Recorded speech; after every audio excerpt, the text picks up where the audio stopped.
모시겠습니다. 배수연 연합이포맥스 뉴욕 특파원 연결되어 있습니다. 안녕하십니까? 안녕하세요. 네, 안녕하세요.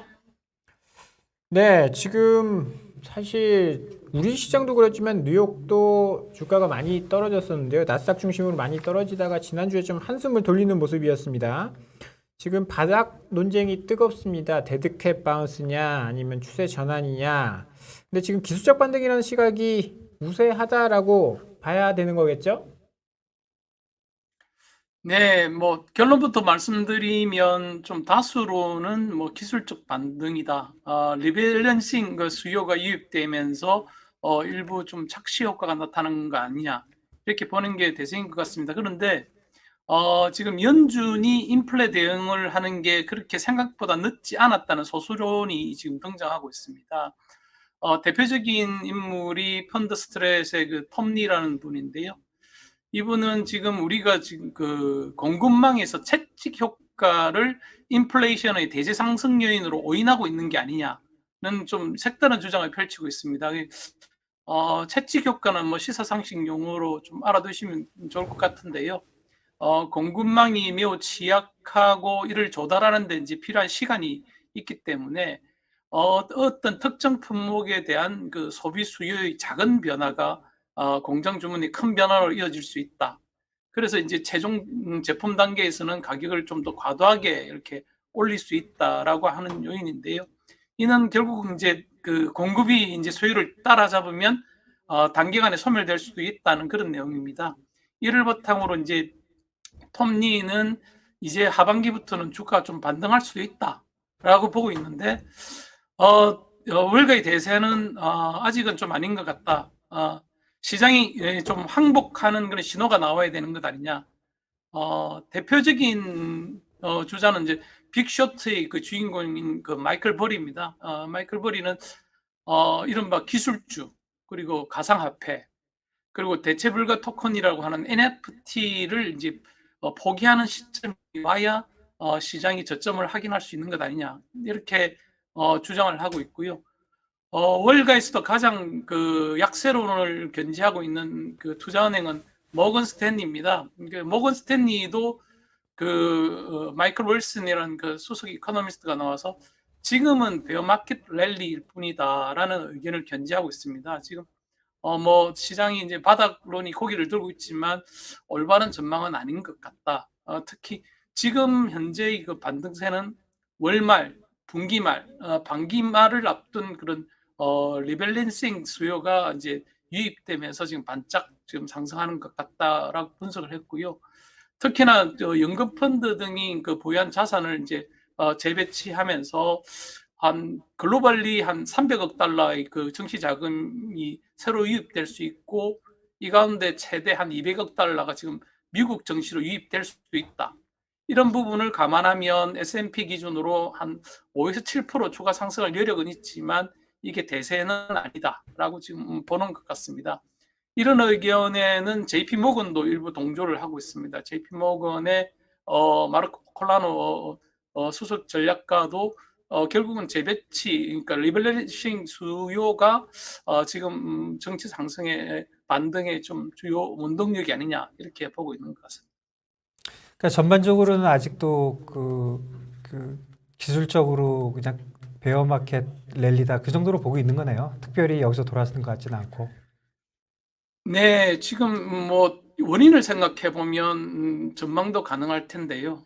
최근에 그 글로벌 증시 그리고 위험 자산의 조정은 결국 연준을 시작으로 한 중앙은행들의 그 긴축적 통화 행보에서 비롯된 것으로 보입니다. 근데 인플레이션 상황이라든지 각종 경제 지표를 보면 연준의 매파적인 행보가 누그러질 것으로 보일 수는 없기 때문에 앞으로도 위험 자산을 중심으로 조정에 대한 우려는 여전한 것으로 그렇게 봐야 될 것 같습니다. 그 위험자산 관련돼서요. 그 환율에 관련돼서 좀 어떤 의견들이 있는지 모르겠는데 그 달러 인덱스 같은 걸 보면 글로벌리 달러가 많이 오르고 있다가 최근 한 2주 정도는 좀 잠잠한 것 같은데 그 달러 쪽은 어떻게 보십니까? 그 부분은 대표님이 저보다 더 잘하실 것 같은데 아닙니다. 여하튼 지금 이 달러 인덱스가 전날에는 좀 반등을 했습니다. 이게 지금 환율이라는 건 결국 그 상대적 가격이지 않습니까? 그걸 놓고 보면 지금 연준의 매파적인 행보를 따라갈 중앙은행이 과연 있는가? 이걸 보면 달러 인덱스 기준으로 향후 흐름도 좀 보일 것 같고요. 여기서 우리가 생각해야 될 것은 이미 선반영이 됐느냐 아니냐 하는 그 부분에 대한 판단밖에 없는 것 같습니다. 특히나 그 달러인 환율을 보면 저희들이 좀 더 눈여겨봐야 될 부분이 좀 있습니다. 일본은행이 그 일본 국채 JGB의 절반 이상을 보유하는 초유의 사태가 지금 나타나고 있습니다. 이게 저희 유사 이래 과연 있어 왔던지 좀 의아할 정도인데요. 이 일본이 이제 그 전체 발행 물량의 50%를 그 발권력을 통해서 지금 갖고 있는 거거든요. 아시겠지만 일본은 그 10년물 금리를 0.25%에 그 억제하게 하는 YCC를 지금 실시하고 있습니다. 그래서 이 국채 수익률을 넘어서면 무제한으로 지금 국채를 사들이고 있거든요. 이게 그 이미 엔화 기준으로 15조 9천억, 그러니까 16조 원에 지금 달하고 있습니다. 이게 보면 그 일본 은행의 국채 보유 비중이 50.4%를 기록했거든요. 이게 사실은 그 구로다 하루이코 그 일본 은행 총재가 그 아베노믹스를 본격적으로 시행할 때는 2013년으로 기억되는데 그때 국채 보유 비중은 10%대였습니다.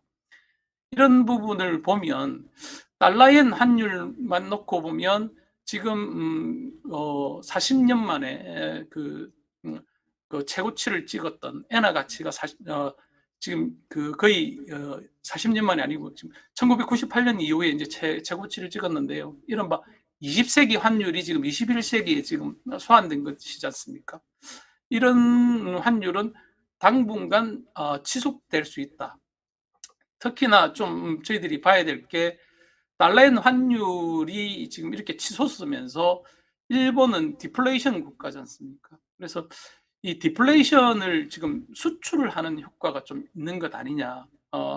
일본은 총재도 간혹 그런 이야기를 내비쳤는데요. 너무 급등했을 때는 또 좀 후퇴하는 기미를 보이다가 지금 인플레이션, 그러니까 디플레이션을 수출하는데 달러인 환율이 상당히 도움이 된다라고 분명히 명토바가 말을 했었습니다.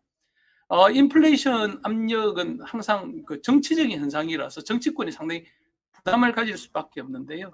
근데 일본은 좀 특이합니다. 그 기시다 후미오 이제 총리 정권이 들어섰던데 다음 달에 열리는 참여연 선거에서 압승할 것으로 점쳐지고 있습니다. 그래서 달러엔 환율 상승에 따른 인플레이션 압력에도 정치권은 큰 부담을 느끼지 않습니다. 그래서 인플레이션을 전 세계로 수출하고 있는 그 연준의 입장하고도 아주 절묘하게 맞아떨어지고 있다고 지금 월가는 보고 있습니다. 그래서 월가에서는 BOJ 통화정책 기조하고 연준의 그 통화정책 기조를 조합해서 보면 엔화의 약세는 앞으로 상당히 기조적으로 그 유지될 수도 있다. 이렇게 보는 것 같습니다. 잘 알겠습니다. 아무래도 글로벌 달러는 이제 유로하고 이엔이 이제 제일 문제인데 이엔이 좀 기조적으로 그런 문제가 있다고 보시는 것 같습니다.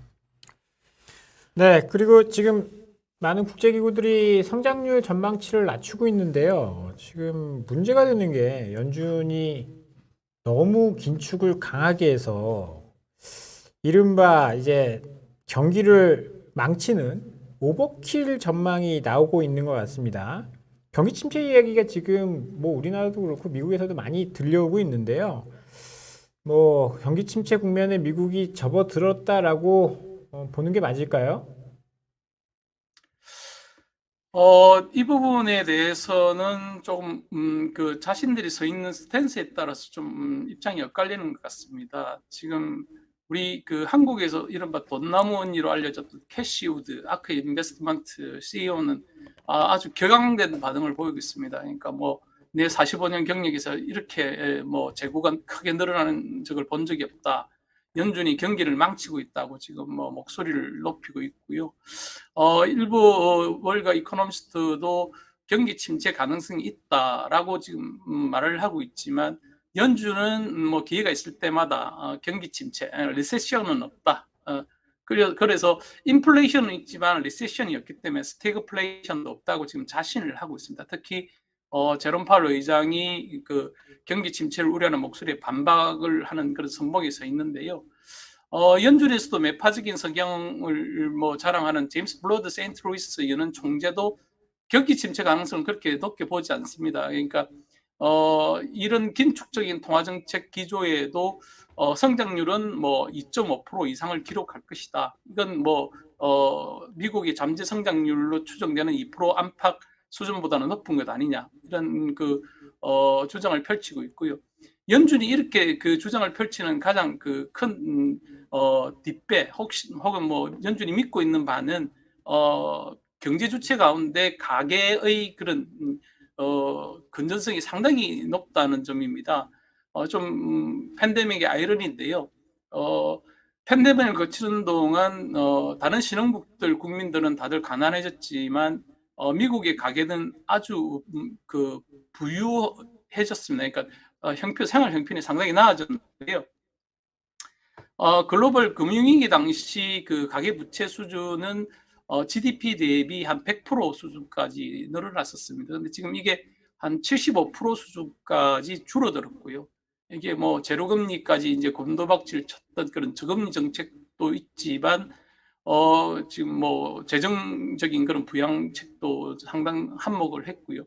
그리고 가계의 그 소득 대비 부채 상환 비율이 한 9% 안팎 수준까지 떨어졌습니다. 이게 저금리 때 모기지 금리를 저금리로 대거 갈아탄 덕분으로 풀이되고 있습니다. 그래서 이 가계가 지금 가지고 있던 저축률이 GDP 대비 9%나 됩니다. 그리고 절대 규모가 한 2조 달러 정도 되는데요.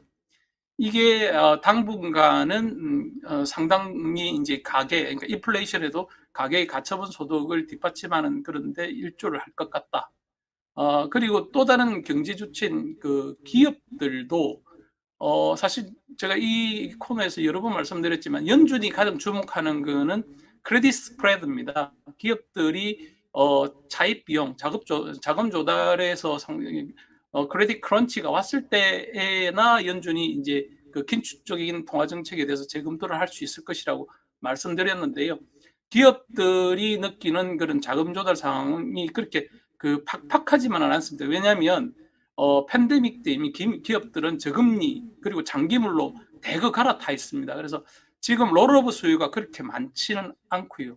그리고 또 하나 이제 경제 축이 되고 지금 시장 유동성 그리고 건전성이 그 근거가 되는 금융시장의 건전성이 과거 어느 때보다 좋아져 있습니다. 그동안 그 미국 정치권을 중심으로 특히 민주당을 중심으로 해서 대형 투자은행들의 그런 건전성을 강화하는 조치를 잇따라 실시했습니다. 그래서 금융기관도 상당히 건전한 그런 지금 재무 구조를 갖고 있거든요.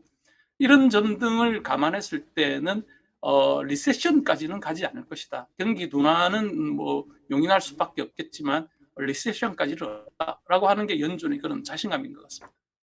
그 관련돼서 어저께 그 소비자 신뢰 지수 뭐 그런 게 하나 발표돼 가지고 조금 장을 좀 약세로 만드는 것 같은데 그 컨퍼런스 보드에서 만드는 그 소비자 신뢰 지수 그게 어떤 것이고 또 어떻게 평가해서 어제 좀 약세장을 이끌었는지 좀 설명해 주시면 좋을 것 같습니다. 네, 뭐 소비자 뭐 신뢰 지수 그러니까 미국은 뭐 GDP의 3분의 1을 소비가 설명해주고 있어서 소비자 신뢰 지수도 상당히 중요한 지표가 될 수 있습니다. 이 소비자 신뢰 지수가 98.7로 지금 2021년 2월 이후 이제 최저치를 기록했습니다. 그러면서 이제 장도 많이 곤두박질을 쳤는데요. 지금 어차피 이 부분은 그 일정 부분 기저 효과도 좀 있는 것 같고요. 그리고 지금 치솟고 있는 국제 유가가 좀처럼 잡히지 않고 있다. 그리고 음식료 가격조차도 지금 이제 폭등세를 시작하면서 인플레이션에 대한 우려가 결국은 소비자 신뢰 지수의 그런 하락으로 지금 부진으로 이어질 것 같습니다. 그래서 주가도 큰 폭으로 조정을 받았는데요. 지금 여하튼 뭐 소비자들이 앞으로 보는 경기 자체는 그렇게 밝지 않은 것으로 지금 평가되고 있습니다. 네, 마지막으로 시간이 없어서 좀 짧게만 질문을 드리겠습니다. 지금 가장 걱정하고 있는 게 오늘 발표된 근원개인 소비 지출 PC가 발표가 됩니다. 이게 연준이 보는 지표거든요. 다음 이제 금리 인상이라든지 이런 거에 영향을 줄 텐데 뉴욕에서는 어떻게 예상을 하고 있습니까? 네, 제가 그 사정에서 뭐 지난주하고 이렇게 뭐 결방을 했는데 그 전에 제가 한번 말씀드렸던 기억이 있습니다. 왜냐하면 시장이 CPI가 8.3 정도로 나올 것이라고 얘기했을 때 트레이더들은 특히 그 미국채 트레이더, 그러니까 그 물가 연동체 관련 옵션 트레이더들은 CPI가 8.6을 넘었을 것이라고 베팅을 했었습니다. 그래서 그 연준이 매파적인 행보를 강할 것이라고 인포맥스가 그때 거의 뭐 단독으로 말씀을 드렸는데요. 결과는 그렇게 이어졌고요. 그리고 CPI하고 그 PCE 지수가 왜 차이가 나는지, 연준이 왜 선호하는지를 다시 설명드리면 PCE 지수는 그 인덱스를 구성하는 요소를 1년마다 바꿀 수 있습니다. 그래서 좀 더 현재의 분위기를 적극적으로 반영할 수 있는 지표라서 연준이 선호하는데요. 이 PCE 지수가 가격 근원 지수 기준으로 지난해 같은 기간에 비해서 한 4.7% 올랐을 것이다라고 지금 보고 있습니다. 그래서 가격 지수 상승세는 지속되겠지만 상승폭은 좀 둔화될 수 있는 것 아닌가, 이렇게 좀 보고 있습니다. 그래서 지금 뭐 물가 상승세가 좀 둔화될 것이라고 보고 있는데 제가 보기에는 뭐 이 부분이 둔화되더라도 연준의 그런 매파적인 행보는 상당 부분 이어질 수밖에 없다. 그 부분을 그 부분을 보는 데 있어서 우리가 좀 주목해야 될 게 뭐냐면 8.6% CPI가 오를 때 그 이른바 소비자 그 기대 심리, 그러니까 그 인플레이션 기대 심리가 얼마인지를 좀 봐야 될 것 같습니다. 1년 이후에 대한 그 소비자 그 기대 심리가 5.4%였고요. 3년 앞을 바라보는 게 3.5% 수준입니다. 그래서 이런 부분이 지속되면 인플레이션은 상당히 자기 실현적인 모습을 보이기 때문에 지금 연준은 이 부분을 이 초기에 다 잡지 않고서는 인플레이션을 잡을 수 없을 것이라고 볼 것 같습니다. 그래서 인플레이션이 내린다 하더라도 CPI 기준으로 대폭 내린다 하더라도 4% 수준으로 내리는 게 과연 언제가 될까? 그게 연준의 그 목표치인 2%보다는 2배 이상 높은 수준인데요. 그런 부분을 감안해야 연준의 행보가 좀 가늠되지 않을까, 그렇게 지금 생각되고 있습니다. 네, 잘 들어봤습니다. 특파원님 시간이 없어서 이만 인사를 나눠야 할 것 같고요. 다음 주에 또 뉴욕의 생생한 목소리 들어보도록 하겠습니다. 지금까지 수고 많으셨습니다. 감사합니다. 감사합니다.